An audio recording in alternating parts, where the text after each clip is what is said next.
Hello there everyone, welcome back to our channel. In today's video, you are going to see how to log out from WhatsApp. So to effectively log out of WhatsApp, you need either delete the app and use data from your primary phone or log out of in-linked devices. You can't log out of WhatsApp on your primary phone directly. So let me show you just in the WhatsApp application. Head over to the three lines icon and go to settings.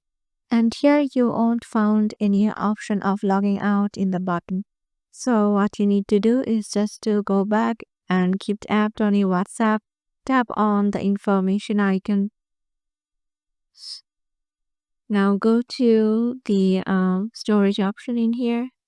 Now you have to just clear the cache files and clear the data of your WhatsApp and deleting the WhatsApp app. So yeah, this is the way you can primarily log out of your WhatsApp app. Otherwise, you can log out of the linked devices, but not the primary phone of WhatsApp. Hope this video will help you out, and we'll see you in the next video.